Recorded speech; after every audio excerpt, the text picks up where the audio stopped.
Hey, I live upstairs and I think I got your mail by mistake. Oh, yeah, the mail's weird around here sometimes. Yeah, the mail is weird around here.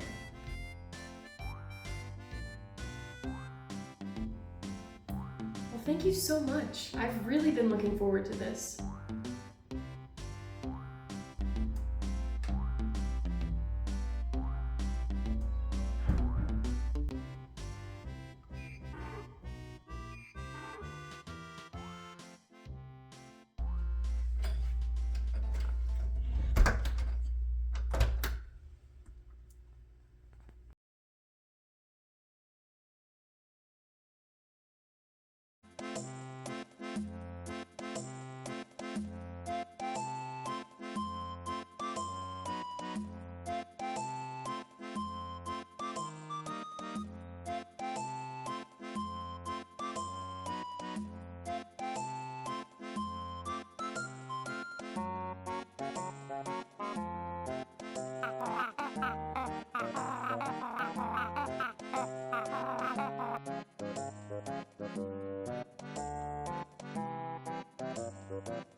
Before we begin, let me ask you something. What do you think is the most important device ever created? You might say it was the wheel, or maybe the printing press. But me? No. I'd confidently say the cornerstone of carrying capacity, the pinnacle of stylish excellence, the most useful invention ever made by humankind, the backpack. It's only natural that a brown honey bear with such power and grace, such as Banjo, would never leave home without it.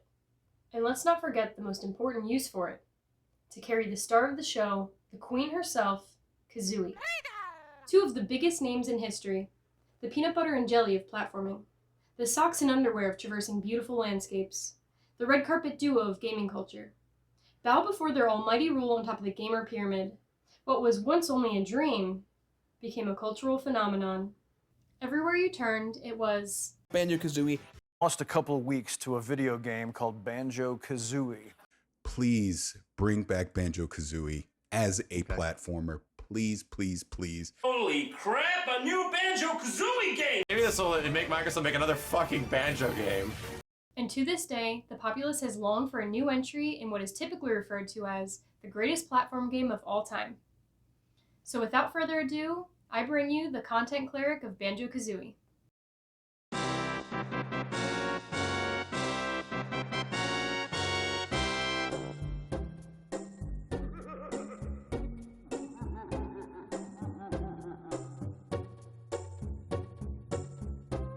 To start, I think we need to establish a background on what the Banjo Kazooie franchise really is in its essence.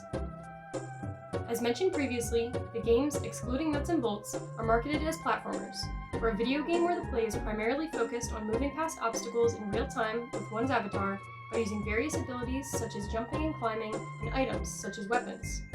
The goal of the games are usually quite simple. A bad witch is doing bad things, so our heroes need to do something, even if they don't want to.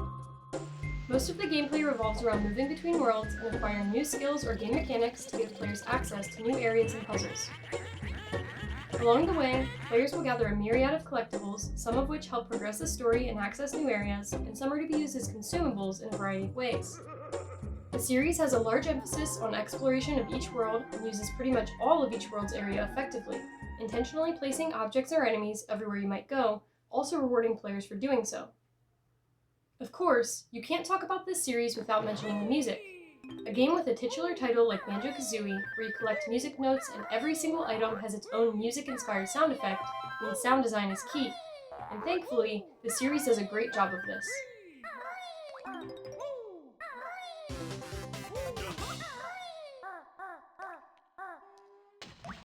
Everyone that has played the series can at least recognize the music from the places they've explored, and the series does a fantastic job of not making the music loops too overbearing by changing them slightly depending on what is happening or where the player is. For instance, the world's default music will slow down and sound more muffled if Banjo is underwater. Conversely, during some boss battles and challenges, the music will speed up. This change in tune breathes new life into the area and further expands on the depth and individuality of each space. But even with the series' vast locales and challenge-filled landscapes, what keeps players coming back time and time again? Easily, it's the large number of NPCs that have been perfectly dispersed throughout the areas. A shipwrecked hippo who's lost his gold, a group of piglets swimming in a pigsty, a clan of turtles singing within the confounds of an even bigger turtle's digestive system, all come together to provide a full experience that fits each world's atmosphere, and each with their own voice lines and unique dialogue sounds.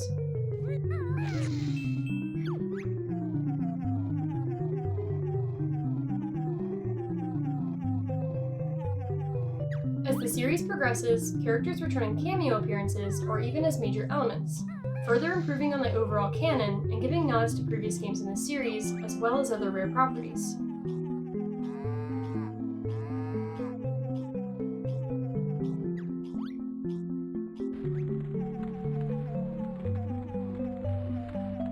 Though sadly this video is only possible due to the long hiatus the IP has been in, and with no indication of a new iteration, as well as some recent news that make things even more dire than usual, the chance of a new installment doesn't seem likely. Banjo Kazooie, released in 1998, was developed by British game developer Rare and was produced by Nintendo. Originally codenamed Project Dream, following a young boy Edson and his quest to escape with his girlfriend from evil pirates, Rare's new property would never see the light of day. By this time, Rare and Nintendo had already worked together on multiple successful projects, most notably Donkey Kong Country, which laid the groundwork for what a platformer truly could be. However, Banjo Kazooie had bigger plans. Taking influence from the 3D perspective of another one of the greatest platformers ever created, Super Mario 64, Rare wanted Banjo Kazooie to be its own 3D masterpiece. Using various elements of the now scrapped Dream, Rare could fully work on the series we now know as Banjo Kazooie. And what a great decision that was. Speaking specifically on the success of the series, we can look to various review scores and total sales.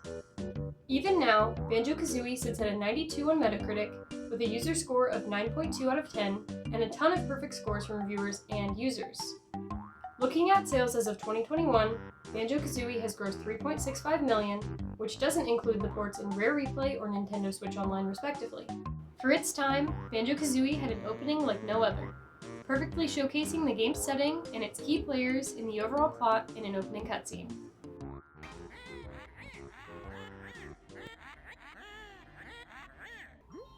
An evil witch, who we learn is named Grunty, plans on stealing the youthful bear Tooty and using her own evil invention to suck the life out of her, thus making her the bad witch she sees herself as.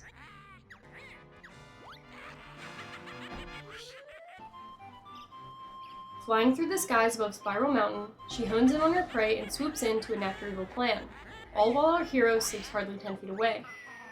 Our other protagonist, Kazooie, pleads to Banjo to wake up to no avail, and Tooty is ultimately captured. Soon after, Banjo reluctantly decides to get up, and we are immediately thrown into the tutorial of the basic mechanics of Banjo Kazooie.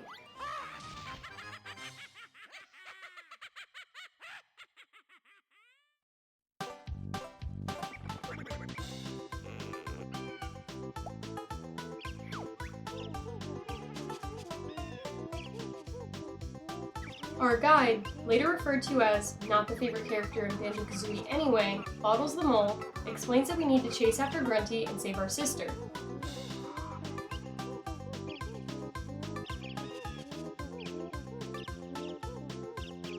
A short walk up Spiral Mountain leads us to the main hub world of Banjo Kazooie, Grunty's Lair, and where we will spend a majority of the game when not directly inside of each of the game's 9 worlds.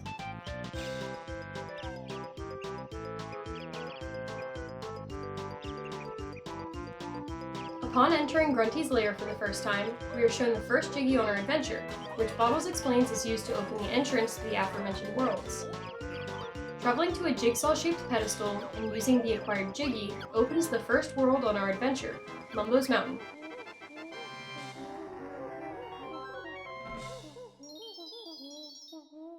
Walking through the door, we see an entirely new area, as if we somehow landed somewhere completely different, but with new enemies and collectibles.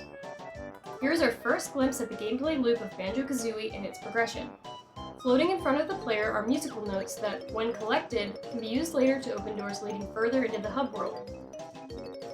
A floating skull that mutters Ekum Bokum when collected identifies itself as a Mumbo token and explains it is used for Mumbo's magic. While doing so, a soft shout of help can be heard and we meet our first Jinjo, who explains that Grunty has locked 5 of them in each world and collecting all 5 rewards the player with an additional Jiggy.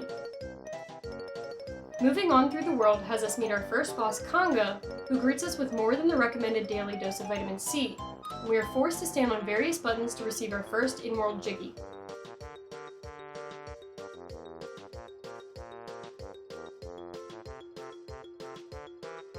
Shortly after, we meet Chimpy, an NPC that loves oranges and guards the way forward. Retracing our steps, we can steal an orange from Conga's tree and bring it back, revealing a platform and a Jiggy.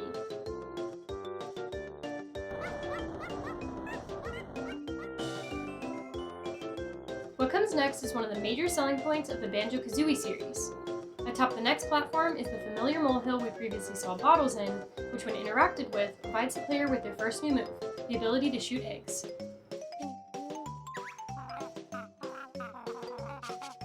The player can shoot eggs from Kazooie's mouth, or, to her dismay, out from behind.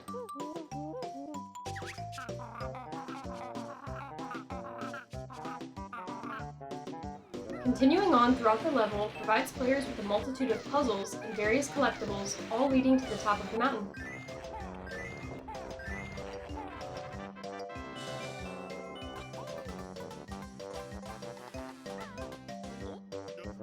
A giant skull home taunts the players into exploring further, and inside, sitting atop a golden throne and just out of reach of a glowing button is Mumbo Jumbo, the game's resident shaman.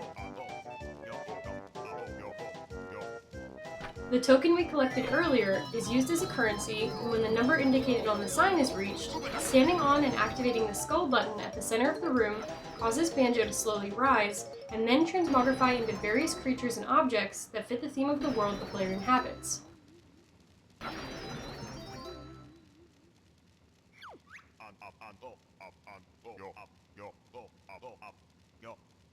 Each one of Mumbo's creations can be used to not only complete a specific area in the world they appear in, but also have the ability to influence certain aspects of the hub world by collecting secret items or accessing secret areas.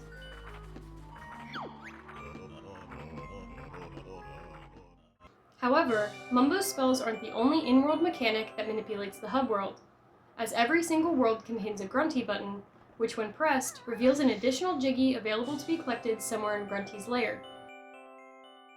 Taking a step back, we can focus more on the environments used throughout Banjo Kazooie and how they differ from each other, bringing a more full experience. The sandy shores of Treasure Trove Cove, with its giant, chomping treasure chests, and a fearsome shark that lurks around the boundaries of the map, or the shifting sands of Gobi's Valley, with magic carpets to traverse the sandscape, and mummies that endlessly chase the player, to even the oil-slicked Rusty Bucket Bay, with its massive cranes and hazardous water, filled with goblins in naval uniform, and numerous cabins to explore throughout the level's centerpiece. Each in-game world uses its own theme, and brings things to life by filling the playable space with memorable NPCs and puzzles that are unique to the various environments. A snowman's button and Christmas lights in the game's snow world, hungry crocodiles that need eggs in the game's swamp, and a ghost hand playing a giant organ in a spooky church all fit the areas in a rare way. Speaking of rare, Banjo Kazooie has all of the nostalgic elements of the golden era of rare. A stuffy-nosed sphinx that needs eggs to clear his nasal pathways, a toilet that calls the player overweight for seemingly no reason, And of course, the near-endless taunts and crass humor used by Grunty to intimidate the player throughout their adventure. The final act of Banjo Kazooie sees all of the game's detail culminate into a fourth wall-breaking game show with all of the insanity of the base game, along with trivia and minigames. Testing players on general game knowledge and their ability to pay attention throughout their adventure, truly measuring player apt and skill.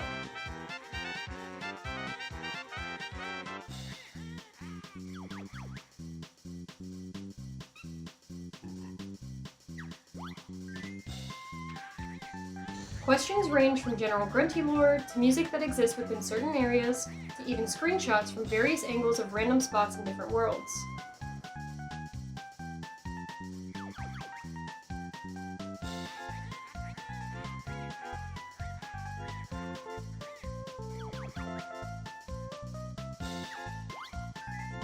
When completed, Grunty retreats to her final boss arena and leaves players with the choice of reward. Unfortunately, our heroes choose to save the grotty, ugly thing, Tootie, instead of the washing machine, which was probably not the right play.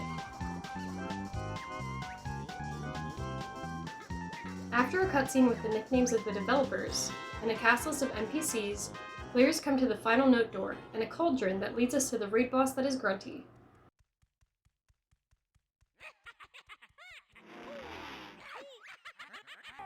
After a fairly annoying final fight with the witch and some help from the almighty Gingenator, Grunty falls from atop her lair and crashes into the earth, only to be further encased by a giant boulder.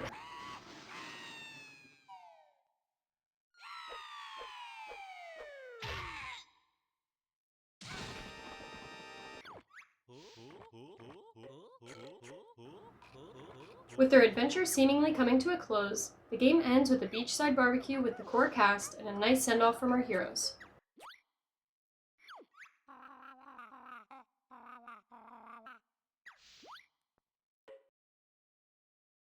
Society living through the nightmare that was Y2K gave way to the release of the most anticipated sequel in gaming, Banjo Tooie. Released November 20th, the Bear and Bird were back and bigger than ever. With a Metacritic score of 90 and high marks from plenty of players, it seemed as if Rare had struck gold again. All new environments, a host of new NPCs, and game mechanics that turned the series up to 11, Tooie was yet another platformer that has aged extremely well. Klungo, the stereotypical right-hand minion, had been working tirelessly at moving the boulder that entombed the series' antagonist Grunty to no avail. Nearby, we see our heroes enjoying a nice game of poker with the previous supporting cast.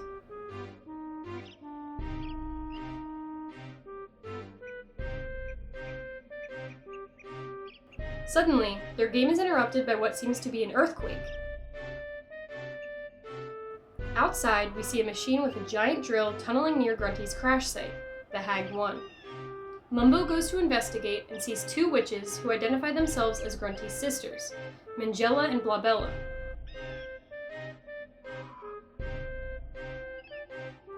Using their powers together, they lift the giant boulder and reveal a now fully skeletal Grunty, who immediately exacts revenge on Banjo's home. The heroes are warned that a spell is incoming, but Bottles refuses to leave and is ultimately killed by a giant explosion.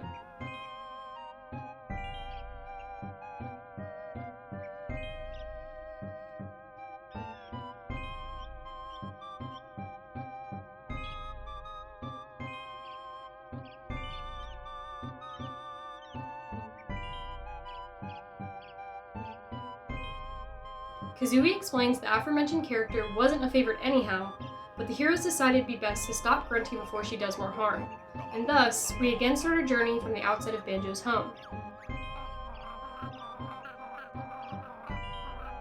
Banjo Tooie opens up with a tutorial that, unlike most games, shows all of the game's previous moves, with our heroes already knowing them and not needing to relearn them, giving more space for new moves to be used in the new environments, as well as old moves returning to complete puzzles.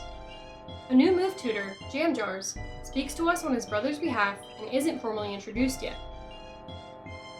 Moving on through the hole the Hag 1 created, we are given our first hurdle in a boss fight with Klungo. Now abandoned by his master he tried to save for multiple years, he sees his opportunity to reclaim his place at the side of Grunty and chooses to fight the player. After a short fight, he retreats into the Isle of Hags, the location of this game's hub world. The first set piece we are given, as well as where the player begins at any opening of the game, is the destroyed Jinjo village. Tracks from the Hag 1 can be seen all around the village, along with colored buildings in various levels of disarray. Atop the hill in the center of the village is a golden palace, home to King Jingling. He tells the player to visit and explains the plight of the Jinjos, and how they were scared away by the witches and retreated into various worlds waiting to be saved.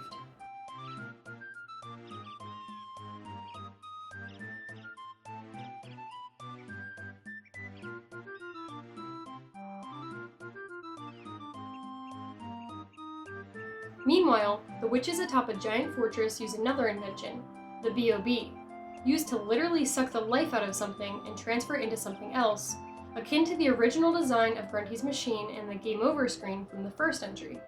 This machine, however, can target anywhere in the Isle of Hags. Grunty decides that Jingling must be punished for helping our heroes, and immediately targets his palace as Banjo and Kazooie leave, sucking him so hard, even the palace loses its color.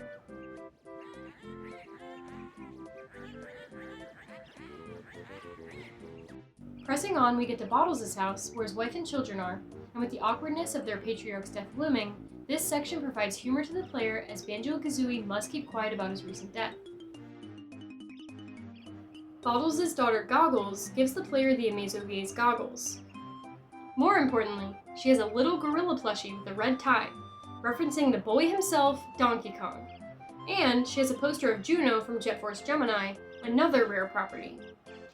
Moving through Bottles' home, we arrive at the fabled Jiggy Wiggy's sacred temple, where we are greeted by a lowly disciple of Jiggy Wiggy. He explains that bringing images of Jiggy Wiggy himself to the temple would provide access inside, to which Kazooie sarcastically asks, "What would these images look like?" In reality, Jiggy Wiggy's temple is used as a checkpoint which provides access to the various world entries throughout the Isle of Hags. Entering the temple and completing a mini-game that involves fitting jigsaw pieces into a moving background with gameplay from each subsequent world rewards access to the next area. For now, players use their first jigsaw piece to unlock Mayhem Temple, a Mayan-inspired area with blow dart shooting enemies, ancient statues, and a mountainside cubic temple.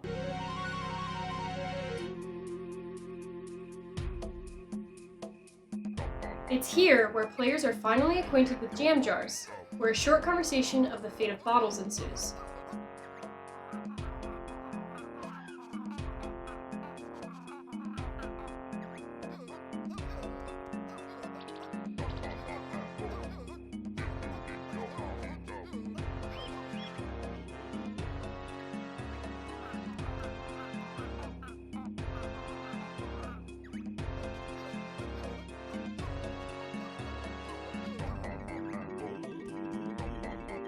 Jamjars is seemingly unfazed with the news of his brother's death, and proceeds to teach players their first new move of Banjo Tooie, Egg Aim, a welcomed ability with how difficult it was to hit anything in the first iteration. With the addition of new egg types, used to complete a variety of puzzles, Tooie improved on a more bland mechanic from the first title. A familiar, albeit slightly different yellow skull sits at the top of the hill in this area. Going inside, we are greeted by everyone's favorite skull-headed shaman, Mumbo. This time around, players must collect a Globo to use his powers. These small pink creatures have magical energy and serve as Banjo Tooie's replacement for Mumbo tokens. And after a short conversation, it is revealed that we can actually play as Mumbo this time around. Mumbo uses his shamanic powers primarily as a map editor, as when players reach a Mumbo pedestal, they can cast a level-specific spell and alter the map itself.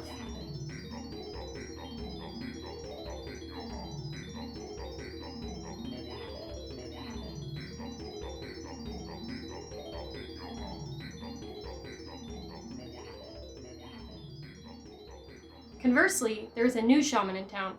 Located inside of her wigwam and sitting just out of reach of a pink-colored pool is Humbawumba. In need of a Globo as well, she assumes Mumbo's original role as a transmogrifying shaman.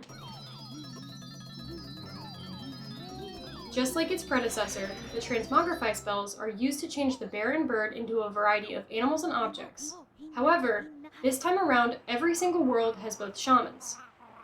Collecting every object in any world requires the help of both of these supporting characters individually, and some rewards require the help of both consecutively. Banjo-Tooie has two major pillars of design that make it stand out from other platformers even to this day. Unlike the first game, there are interconnecting pathways that give a feeling of realism to the actual placement of the worlds the player visits. Shortcuts that lead to hidden areas across worlds, characters that must travel from one world to another, as well as objects that can be brought from one world to another. Progressing through the game and fighting Old King Cole, a boss fight taking place in a train called Chuffy's Boiler Room, rewards the player with the ability to use the train to traverse throughout Isle of Hags, move characters around in its middle train car, and is even used as a major portion of a later world, Grunty Industries. The second pillar is a new mechanic of Banjo-Tooie that proves that two can be better than one, while simultaneously one being better than two in the new move Split, giving Bear and Bird their own host of new moves and abilities, as well as challenges that can only be completed when separated. Kazooie is much more agile without a chubby bear weighing her down, while Banjo has a lot more room without an annoying Breagle pecking at his neck. This separation brings about a host of new puzzles that are solo-specific. Whether it be Banjo beating and abducting kids, or Kazooie hatching an egg that isn't even hers, the possibilities seem near endless.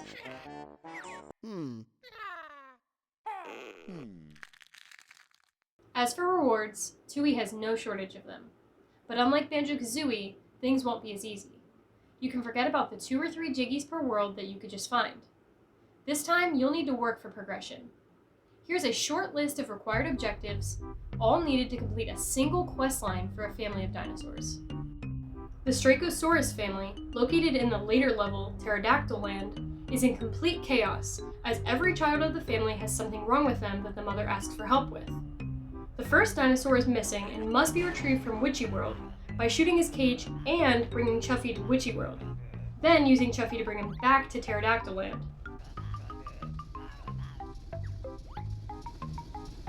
The second is sick. Banjo must taxi pack the dinosaur to Chuffy, move Chuffy to the cliffside, and use a hub world located Mumbo to use a healing spell on the train car it inhabits. Once healed, the player must travel back a second time to bring the now healthy dinosaur back.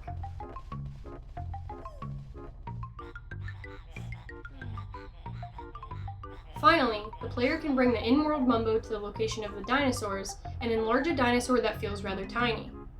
All for one single Jiggy, and when Kazooie asks for another, the mother simply says no. A long questline all for a joke and a terrible reward. But Jiggies aren't the real reward of Tooie, as some of the challenges and minigames when completed are reward enough. Taking what Rare learned in GoldenEye 007 and applying it to Banjo-Kazooie seems like a mashup that would be convoluted and ridiculous. However, the FPS gameplay actually ends up working perfectly and provides an additional layer of immersion to an already rich environment. Plus, the FPS mode can be played in split-screen co-op, where you can prove your prowess against your friends in PvP, adding near-endless replayability. With an additional mode allowing players to face bosses encountered in the story, and even multiplayer minigames from the campaign, it's no wonder Banjo-Tooie was yet another success. After almost 6 years with no word of a new installment, fans were greeted with a trailer of a new entry in the franchise at Microsoft's Exo 6 conference. The teaser revealed that Banjo was back, showcasing what looked like a new Chainsaw Kazooie move and the old-school collectibles that were ever present in previous entries. Though no actual gameplay was shown, returning elements excited people everywhere for the possibility of Banjo 3. But boy were they wrong. Banjo-Kazooie Nuts and Bolts was created by Rare and published by Microsoft following the 2002 acquisition. After the moderate success of the criminally underrated hidden gem Grabbed by the Ghoulies, it was only natural that Microsoft would be looking to expand on Rare's most successful IP, Banjo-Kazooie. Late 2006 saw yet another great release by Rare under Microsoft, Viva Pinata, a new animal taming simulation akin to Nintendo's Animal Crossing, further bolstering confidence in Rare's ability to release what the fans have been waiting for. And finally, Banjo-Kazooie Nuts and Bolts was released in November 2008. Releasing to somewhat positive reviews and harboring a 79 on Metacritic, with an average review score of 6.7 for users, Nuts and Bolts proved to be a decent reimagining of a once great franchise. Marketed as a platforming/building simulation game, Banjo-Kazooie Nuts and Bolts delivered on this with an insane amount of customization and a ton of in-game challenges that require extensive building know-how and ability. Opening with a cutscene featuring our heroes, now much older, and in Banjo's case, much wider, the two are enjoying a nice day outside, playing Xbox 360 and eating pizza, when suddenly the disembodied head of Grunty appears from the rubble where the Hag 1 once drilled.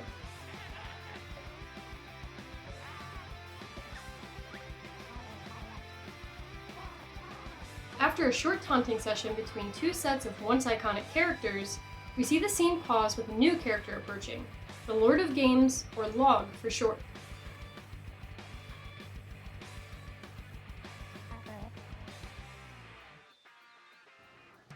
After some meta commentary on the overall state of gaming in general, Log reveals a portal to this game's hub world, Showdown Town. After proclaiming the old moves from previous entries were outdated, Log provides two vehicles to choose from, and Banjo picks the safer of two options.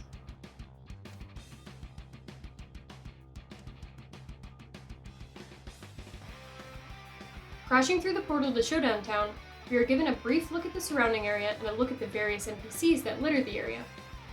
Finally, Log provides the player with a magical wrench that can be used to move objects around the environment, with a familiar face mounted to the top. Following a short bout of animal abuse by Grunty, and an even shorter tutorial on vehicle parts, we are finally given control of our heroes and Banjo Kazooie Nuts and Bolts begins.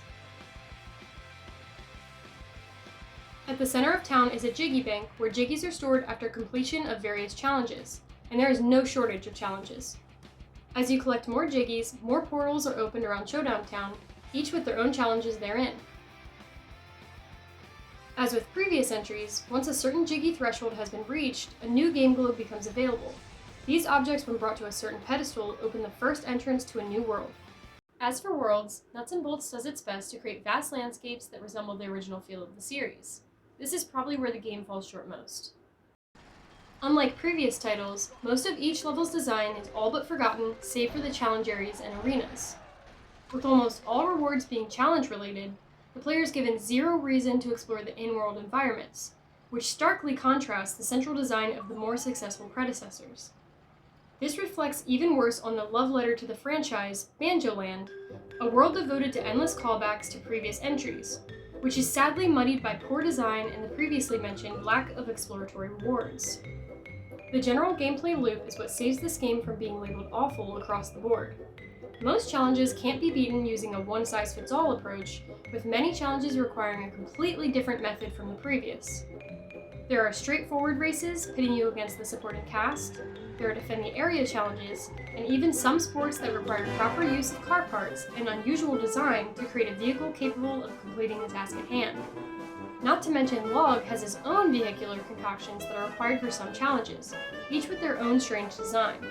Campaign isn't the only focus of Nuts and Bolts either, as the game includes full online multiplayer which uses the in-game testo track to show off each player's creations, all of which can be shared to other accounts. Sharing is fun and all, but sometimes you want to show you're the biggest bear of your friend group, and Nuts and Bolts has you covered. With a plethora of sports to choose from, handpicked from the campaign, as well as racetracks built from various in-world areas, Nuts and Bolts has arguably the highest amount of replayability of entries to date. With 97 challenges in the base campaign, all with 3 levels of reward, and the aforementioned multiplayer modes, Nuts and Bolts has plenty of gameplay to undertake. Before getting too heavily into the absence of new titles, and the downfall of the series in general, it'd be wrong to not talk about the most innovative mechanic the series attempted: Stop and Swap. So what is Stop and Swap, you may be asking? It was Rare's attempt at using secret collectibles from hidden areas in the first entry, combined with the temporary memory of the N64, to bridge these hidden items into the next installment. Players would be required to collect these secret collectibles in Banjo Kazooie, then swap their cartridge out to Banjo Tooie, and the previously mentioned temporary memory would import the secrets into Tooie. The problem, however, is how this process would be done. Requiring players to change out cartridges in quick succession proved hard enough, but even worse news for Rare came when the newer models of the N64 released. The amount of time the temporary memory stored in these newer models was kept was now 1 second, making the feature effectively impossible and ruining a rather ambitious concept. But not all was lost, as with the release of Nuts and Bolts, Microsoft fulfilled player wishes and allowed these items to not only be brought over to Tooie, but allowed them to give various rewards based on the total amount of secrets collected. new profile pictures, a new Xbox 360 theme, and even special nuts and bolts specific car parts were available through Stop and Swap, giving even new players a reason to go back and collect these secrets. Figuring out what went wrong with this franchise is more difficult than it might seem. Personally, I believe there are many reasons lining up to destroy a franchise with an unbelievably large fan base. But unfortunately, one problem that couldn't be ignored. First, it's important to understand the gravity of buyouts and restructuring. Rare was, prior to Sea of Thieves, restructured into a back-end, third-party dev by Microsoft, following a few underperforming blunders. But how can a few underperforming titles make one of the greatest third-party assets and companies go through such a harsh change? The short answer is money. The buyout was to the tune of $375 million, which was unheard of for its time. Cameo sold somewhere within the range of 300,000 and 700,000 copies. Perfect Dark Zero sold around 1 million copies. Viva Pinata sold roughly 500,000 copies. And Banjo Kazooie Nuts and Bolts sold 400,000 copies. These combined make somewhere around 2.5 million in sales, and when multiplied by the average price for games around 2010, which was $60, gives us $150 million, not even half of the original investment without even factoring in marketing. Unsurprisingly, Microsoft was forced to change course and restructure Rare, moving them towards a more social-focused developer, creating assets for Xbox Live avatars, as well as being a main developer for Xbox's new accessory, the Kinect. November 2010 saw the release of Kinect Sports, Xbox's answer to the popularity of Wii Sports, which garnered 3 million in sales.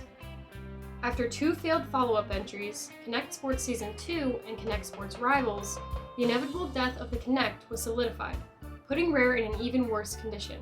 But late 2014 provided fans of Banjo Kazooie a gift, in the creation of the new studio, Playtonic Games.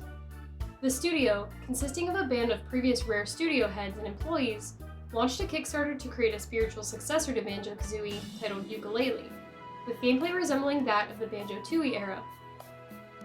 Grant Kirkhope also reprised his role as lead composer on the project, further bolstering confidence in the Yooka-Laylee IP. The Kickstarter shattered records and was funded in under 1 hour, leading to a full Yooka-Laylee release in April 2017. But talent at Rare still proved capable, as 2018 delivered players Sea of Thieves, an open-world, live-service pirate simulation game which has seen overwhelming success. Microsoft has fully supported the game, even going as far as making it available from launch on Xbox Game Pass to aid in player retention. Through numerous updates, new playable campaigns, and constant support, it seems Rare has finally struck gold yet again. Where the series goes is anyone's guess, but we can look at the success of the recent reimagining of old platforming IPs to determine sales trajectory. The new release of the Bandicoot trilogy was a huge success. Crash was back and sales looked very promising, so much so that a new installment was ordered. Crash 4, It's About Time, released in 2020, received praise across the board and proved that platforming games can succeed even with modern audiences, something Log himself originally disagreed with and was ultimately a point of contention between Rare and Banjo Kazooie fans. Spyro, the reignited trilogy, did great as well, further creating interest in old-school platformers and bringing another archaic series to light. But where does that leave Banjo Kazooie fans? Maybe an HD remaster of all 3 entries. Yes, that's right, all 3 entries. Here's maybe the hottest take in the entire video. Banjo Kazooie Nuts and Bolts was a good game. A fantastic party game that blends near endless creativity and problem solving. If you haven't ever played matches online with a group of friends, I highly recommend giving it a chance. While this series may have been dormant for the last 15 years, we can only hope that Banjo and Kazooie are back on that beach, enjoying watermelon juice and fresh coconut, soaking in the warm sunshine.